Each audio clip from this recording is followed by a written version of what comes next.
So these are processes that have already been put in place to make sure that the examination is delivered and delivered well. And when you see us here today, you can see we have the whole team. We have the team from Interior led by the Deputy County Commissioner. We have our team from Teacher Service Commission led by our Director, Teacher Management in Nairobi County. We have our own teams from the Ministry of Education. So all of us are here prepared for the examination. So today I don't want to say much because the chair will have a formal statement that he will read on our behalf. The only thing I would want to mention, I know there is a relationship between examination and availability of resources in our schools. I know some of us have already said that the schools might not be able to buy certain kits and chemicals.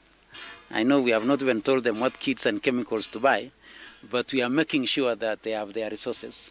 So starting tomorrow through the weekend, our officers in the ministry will be processing to make sure that the funds are available in school accounts by the time they go back to school on Monday, and some over the weekend, that the resources will be available, and so that they can prepare all that must be prepared, both for the examination and make sure that our children are comfortable in school. Now, the other thing I want to mention is that we are aware, and we've been told, and the chair will expound on this, quite a number of people are falling into the trap of a few people who are telling parents and some of our teachers that they can raise money so that they can buy examination papers. A few others are disguising themselves in a way that they would want to, again, sneak back the issue of prayers. We are telling our teachers and we are telling our parents, let's give our children time to prepare and do their exam in the next 1 month. And our Director Teacher Management will make it clear that this is a disciplinary issue for you to do that which should not be done in this time, including giving children half-term. There is no half-term, even a 1 day's half-term in this term. We said very clearly that there are no prayer days where we shall invite crowds from outside the school. Children and teachers and school community can continue to have their prayers in schools because they have prayers anyway, either on Fridays or on Saturday or Sunday. Our children will continue to have their communion and their prayers as they always have in schools. The only thing we are saying is that we should not have anybody from an external environment. Even the clergy, we have told those who are in those areas that they need to identify and tell us the clergy that will go to school to pray with our children, so that we are sure of the people who are in our schools. But those who are collecting money, once again, these are illegal levies, and they have consequences for those who are doing it. Finally, one thing I would want to say is that during the examination time, which is 1 month away, is that last year we had few instances of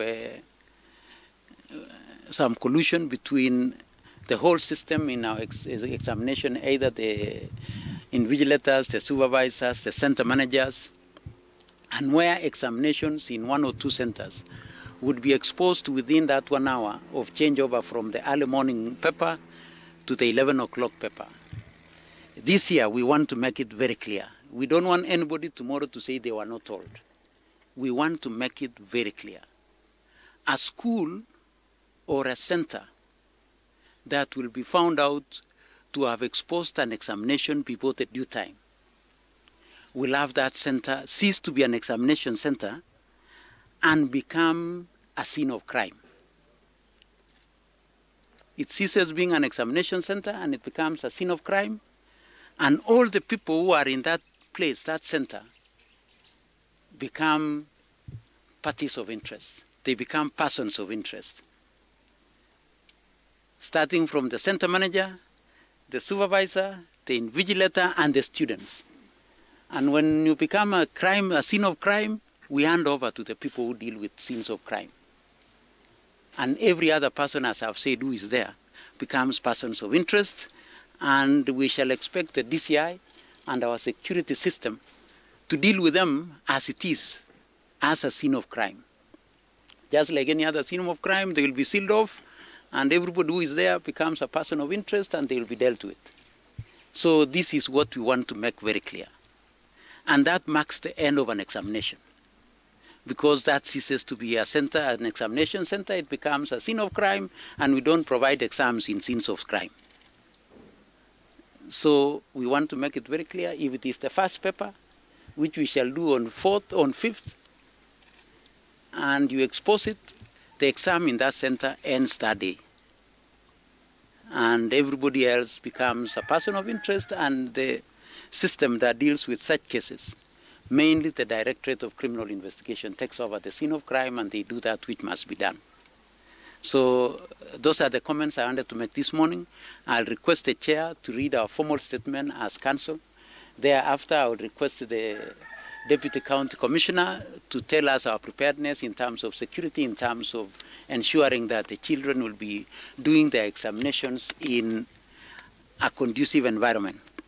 Our Director of Teacher Management will also tell us how prepared and how well we have prepared our teachers as a critical part of the people who will deliver the examination towards doing this from the